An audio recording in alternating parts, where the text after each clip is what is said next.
warming up. Hi everyone. Hi everyone, I'm Carl, I'm Donna. and welcome to Rambling On, the only channel on YouTube specifically devoted to telling you about me and Donna. You could be larger than life, bigger than the world, living out the hopes and dreams of every boy and every girl. You could fly higher than the sky, shine brighter than the stars. Thanks for being with us tonight. Yeah, this is probably going to be kind of a quick video.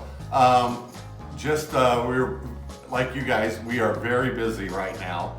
But we wanted to talk to you about a couple of things. The first thing that I want to talk about, for those of us who have what's called on Keystone brand, they're called Easy Lube hubs. You can also get bearing buddies, and what both of those are is they are ways to lube your bearings on your wheel bearings, without removing the wheels and tires. They have a grease zerk built into them, and you use a grease gun, right? And you attach it to the zerk, and you can grease your hubs. I like that. You know, I'm kind of a tire nut. You take care of your tires, they'll take care of you.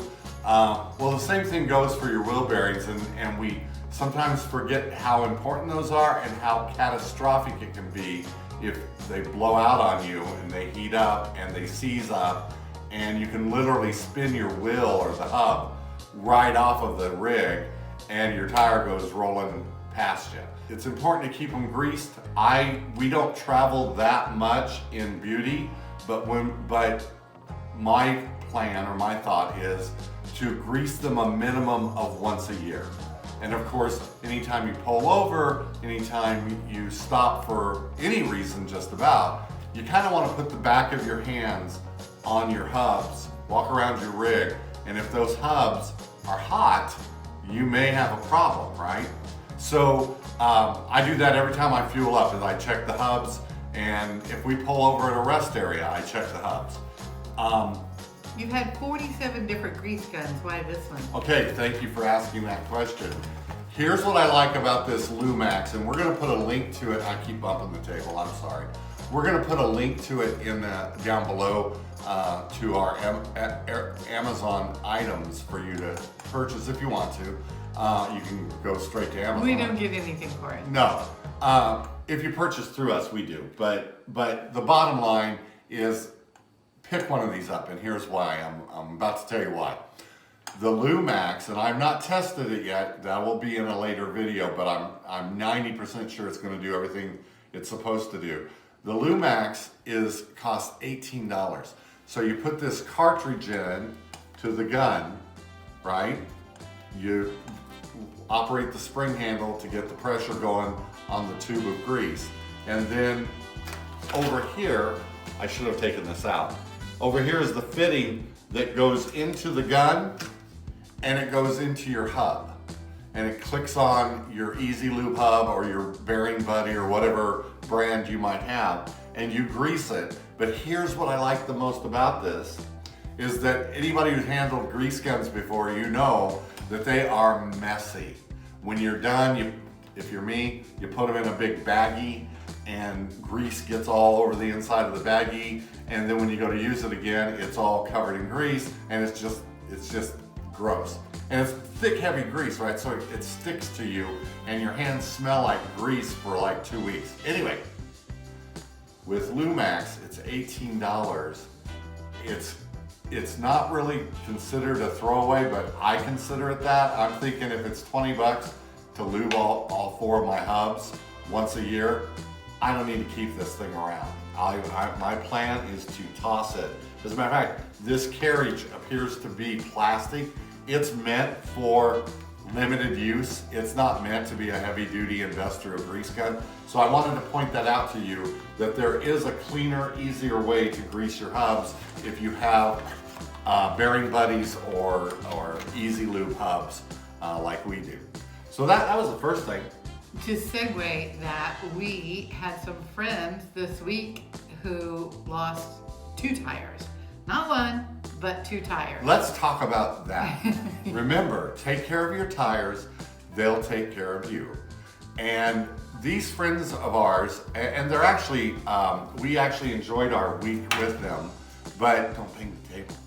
But they had a blowout on their car dolly on their right-hand side. We pulled over, they were just finishing up putting a new tire and wheel on, or their spare is probably a better way to word it. And then about 10 miles later, the left side blew out. And that involved the whole process of them getting to the RV park where we ended up. There are times when you might want to give up RVing. And This guy who's super calm, super happy Yeah. all the time. Nothing ever really flusters him. He was not happy. and he was done. He told us at the side of the road, I'm done. He did this like 10 times. I'm done. This is our only trip. going home. We're gonna go home from here. We're not even gonna go to the campsite, which they did go to the campsite. But that stuff is gonna happen. We have other friends that find loading their rig for each trip and unloading it is just getting to be too much for them.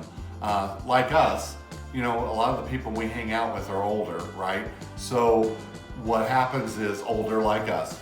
So what happens is, when you are an older person, your back hurts a little more sometimes, your feet hurt, and the hassle of RVing, and let's keep this in mind, there are hassles to this wonderful hobby, this wonderful lifestyle. Effort. There's extra effort. Yeah, I want to call it a hassle. yeah. Because it's all about what you make out of it, right? Yeah, it is. But what happens is, with all of that extra effort, and if you're a guy like me and you just love your TV and you spend a lot of time either at work or watching television, those weekend camping excursions are a workout for people like me. I'm basically quasi-sedentary in most of my life. I'm not bragging, that's actually not a good thing. You're not a workout guy. No. You're not a hiking guy. No, I have bad feet and a bad back and a bad neck, and it's always been, exercise has always actually aggravated those issues for me. That's not it though, I'm just lazy. So the point though is, and this is really what we wanted to talk about, what I'm about to say right now. Do not lose sight of the joys of RV lifestyle. Do not give up because you had a bad experience, a bad trip, a bad dip. Call it a dip. We got that Dip from in the road. KYD, right? Mark and Trish. You have these dips where you just have this bad experience. You have a rainy day. Something happens and you don't get where you planned on going. Yeah, and here's what I want to say about that, right? This hobby costs money, right? RV lifestyle, RVing hobby costs money. But let me just say, do things to make it easier and learn from each trip how to make the next trip a little bit easier. It's all about the progression of the stair step. And some people say, oh, well, I should just buy a new rig then. That'll make it easier. And maybe that will. I'm not advocating that. What I'm advocating, I had a friend tell me the other day, she said, I am tired. She had been back from our trip 2 days. She was in her garage helping her husband unload their rig, and they had about 5 crates of items. We all do. We all have stuff, right? And I said, well, it looks like you got maybe a little bit too much stuff. And I didn't mean that as a shot. What I really meant, and what I went on to tell her, is where you can afford it and where it makes sense, have duplicate items. Don't pack every time everything you're gonna need. We leave, I'm not even gonna bore you with the list, but we leave all of our toiletries. We have a second set in the RV. Razors, shaving cream, shampoo, body soap, and the list goes on. Donna actually has a whole utility item, bag with pockets on the bathroom door that holds all of our various toiletry, Band-Aids, Tylenol, all of that is in that rack that she created or put together. And all of that stuff stays in the rig.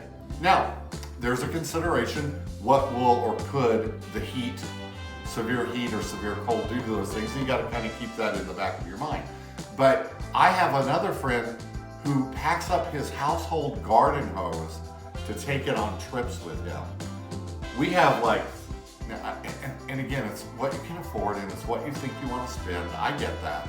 But we have a separate set of water hoses just for the It's rig. things that we've accumulated over time. Right, you don't do it all at And once. we had a pop-up, and then we had a towing trailer, and then we had, we've evolved into the fifth wheel that we currently have.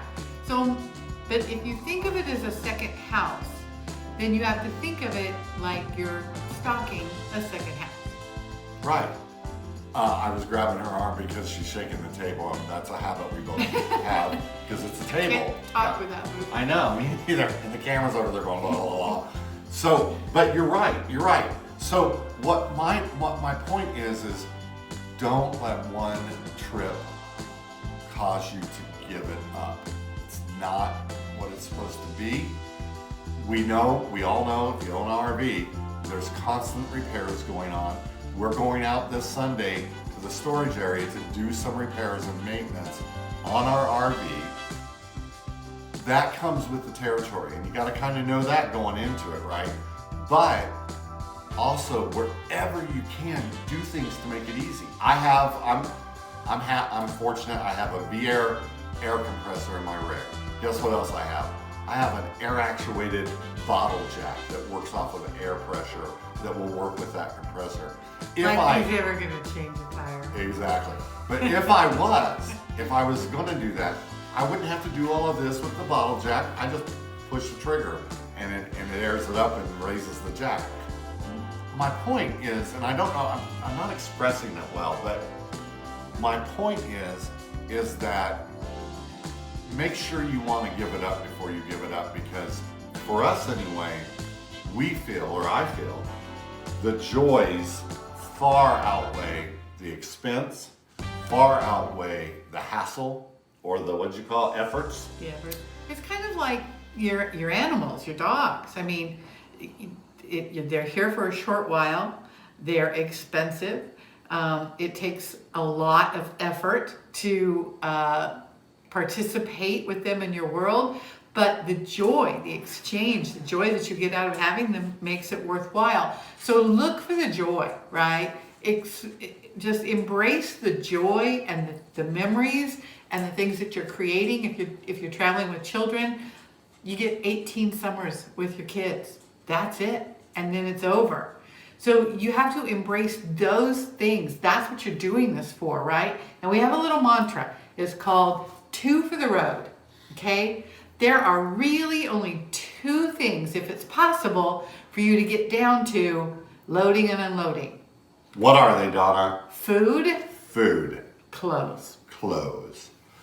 If you can get your world into such a way so that the only things that you have to pack and unpack are your food and your clothes, and everything else is already on the rig, that's really what works. So there's some of you out there saying, I know you are because we've done this before in other RVs and sometimes with the one we have. Yeah, but I have that favorite pan I like to cook with. So I got to take that. So that's stuffed into with the clothes, right? As you're carrying it out. Or I have those 3 pair of shoes that I wear around the house off and on depending on what's going on. When you can and as you can, buy those same similar products and leave them in your rig. Don't be loading pots and pans for every trip. Don't be loading plates and glasses for every trip. Don't load a water hose for every trip. Do it 1 or 2 items at a time, whatever you want to spend, whatever you can afford. Get it to the point where it's easier and easier and easier. And right, we're not there. We're not down to clothes and food. No, and it depends on the trip, right, and what's going on. But I'll say this, if we were living full-time in such a small space, clearly I'm not going to go out and buy a case of paper towels, right? You can only maybe get 2 rolls of towels at a time. Do we make trips and runs to Walmart and Camping World while we're out camping? Yes, we do. But if we were living full-time, we'd be doing the same thing. because the storage space just doesn't exist, right? So don't be packing the whole house every time you go out in the RV. Understand those things are accessible. You can get them if you need them. So try to think simple, right? And again, we're talking money, and everybody's expenses are different, and we know that. So please don't think that we think money grows on trees, because trust me, we know that it doesn't. We check our trees every day. But I will tell you what, Donna, for this trip, she said, what kind of jackets do you want? Because we were going to be in a mountainous climate. And she thought it would get chilly at night, which it did, but not cold. But she thought maybe a light jacket and a heavy coat, right? Just in case. And I told her, I said, just bring, it's not expected to be heavy cold. Bring my light jacket. If I need a heavy coat, we'll go buy one. Don't pack more than you need. Clearly, don't pack less than you need. The point is, make it as easy on yourself as you can. Now, anyway, so where you can and when you can, do what you can to make it easy on yourself. And what I was going to say is the extra hassle is the mental capacity. Thinking about all the things that you need to buy one step at a time so you can duplicate things in your house. There's a lot of thought that goes into that. Thinking about, do I really need to take this pan, or will the one in the rig already, will it work? I have a video, a previous video, I'll try to find out what the number is, about how I prepare for food for these trips. How I go through, I make my lists, and I literally plan, if I'm making shrimp scampi, what do I need to make the scampi to make sure that I've got everything that I need. And I don't have a separate crock pot in the RV. If I'm cooking something that requires a crock pot, I'm bringing it with me. But evaluate that, think about it. How often do you use it? If this is something that is regular for you, it might be worth it to you to buy another crock pot. You have to evaluate those things as they come up, but use each trip as an experience to figure out, wow, did I really need to cart this with me this time? How can I get it down to food and clothes? So ask Two for the yourself, road. how would a lazy person, better yet, how would Carl do this? Because I guarantee you, I take the easy way out. I'm not pulling my wheels off to to lube up my hubs. I'm getting a grease gun, and I'm not putting up with the mess. I'm throwing it away because I'm lazy. I don't want to clean it up after. I'm just throwing it away. Think about those kinds of things, and we can laugh and joke, but those are the things that being able to get rid of this grease gun and not feel that bad about it, compared to a $50 grease gun, $18, my attitude is it's not worth the hassle of cleaning it all up and trying to keep it clean and then storing it. I'd rather just order it from Amazon once a year and grease it and lube up my hubs and move on. Keeping along with that clean theme, right? We don't shower necessarily every day, and we do re-wear our clothes a little bit because we're not going to the laundromat. In the rig, we don't shower every day. Oh yeah, sorry about that. They knew what I was talking about. Okay. Anyway, so what I'll do is I'll find out like the last day or so, hey Carl, are you gonna get a shower in the morning on the mornings that we're gonna pack up? Typically we won't. We know we're gonna get hot and sweaty and we're being in the truck all day. It just doesn't make sense, right? So why deal with the water issues that come with all of that? So if neither one of us are getting showers the morning before we leave, I can clean the bathroom the night before. So many times I get that out of the way. So a lot of my cleaning before we leave, I try to eliminate as much of that as I can. Obviously I got to do the kitchen the last morning before we leave. I've got to usually sweep and mop. So once him and the dogs are out of the RV, I use that opportunity. I pretty much literally sweep and mop my way out the door as we're getting in the truck. And I think I've told you this before. We have our duties. We know what our duties are. Yeah. I'm pretty much anything outside, and Donna is pretty much anything inside. So I'm out there folding up lawn chairs. I'm dumping the sewer tanks and flushing them. That's a process that I've talked about before, because on the last day especially, I like to really flush them good, the black tank, and I'll flush it like 3 times if I can, or more sometimes. just to make sure it's as cleaned out as I can get it so I don't have any buildup in there. But all of those things are things that are my tasks.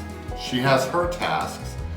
We've gotten to the point where we barely have to talk to each we're other. kind of a fine oiled machine Yeah. now. And if he gets into my stuff, I'm like, no, that's my job. Don't do my job. Because it breaks the rhythm and you can forget stuff, and she's right about that. So what I try to do is just stay outside. I'll start in the heat.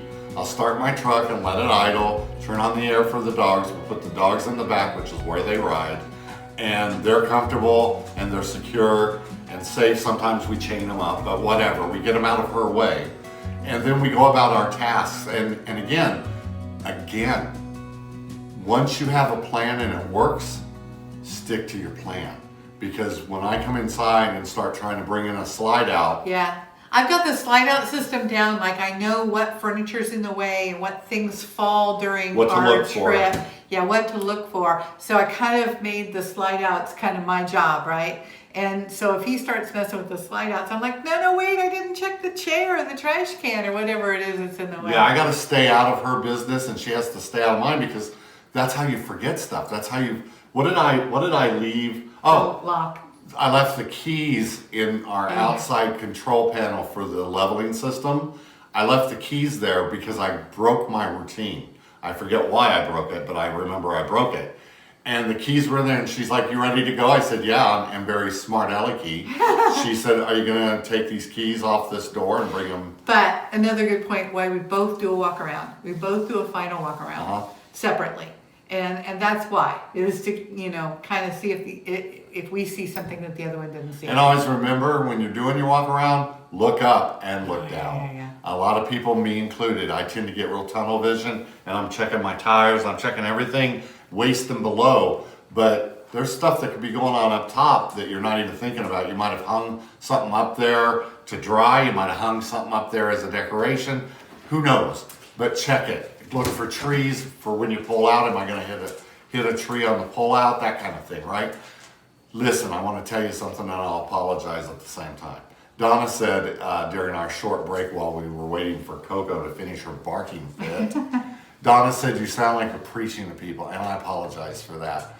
I love this hobby so much, and what could be our full-time. That was Bentley. I love this hobby so much, and what could be our full-time life at some point as well. And I just get so disappointed for people when they talk about giving it up. And I apologize for sounding like I was trying to preach to you, and I didn't want to sound like that at all. I have such a passion for what this can do for your psychology, and I just don't want people to throw it away because it's a hassle or too much efforts each time. And Too expensive. my attitude is Sure. figure out a way to make it easy. Figure Yeah. out a way. Literally ask yourself, how would a lazy person do this? Because most of you probably aren't as lazy as me, so you might have to put yourself in that mindset. But I will tell you that we look for shortcuts all the time, and you got to do those things, or it could wear you down. Speaking of shortcuts, I did something a little different this time that I haven't done before. This was a longer trip than we usually get. It was about 10 days. When we got back, I literally stripped all the bedding, all the rugs, all the towels. I threw them out the door onto the sidewalk. And when I got all done, I scooped them all up and I went to the laundromat. It was amazing. It was like, it took me 40 minutes and less than $20.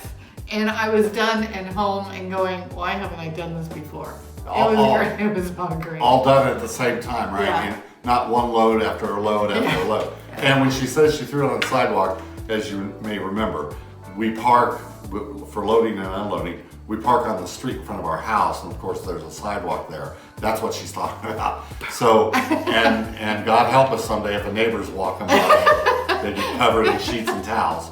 But anyway, listen, it's a great lifestyle. Don't give it up. Make sure if you do that that's what you really want to do. You know, it's kind of like a relationship. You get in a bad argument, you're not going to walk away from it, right? You get in 25, 30 bad arguments, maybe you do. You have a bad trip, don't walk away from it. Wait for 20 or 25 bad trips, and then you know two things. one, you have really bad luck, and two, you need to give it up. So It evolves too. If you have a pop-up now and you think, oh my God, this is so much work, because they are more work. It will evolve, right? Start there. At least you know you've got your lawn chairs and your rug probably out of the way. Build on those things as your life changes and as your needs change, right? if you have a tent, start there. It's a lot. And hard work. a lot of work and not always comfortable to sleep in. But you can do things to make a tent comfortable, right? You can buy those little low to the ground cots, air mattresses. You can do things to make it more comfortable. Been there, done that. Yeah, and so all we're really saying is don't spend a lot of money. We're not trying to tell you to do that. What we're trying to tell you to do is find shortcuts within your realm of how you RV and exercise those shortcuts to make it easier, and you'll have a more enjoyable trip, and it will get you through these dips, and you can go from there. If you have a dip that you feel has affected your ability to continue this lifestyle, that's the dip you need to address, right? That's the one you need to take a look at and say, okay, how can I make this better? If you had to make it better, what would, like a marriage, if you gotta make this relationship work, what needs to be done to make it work for you?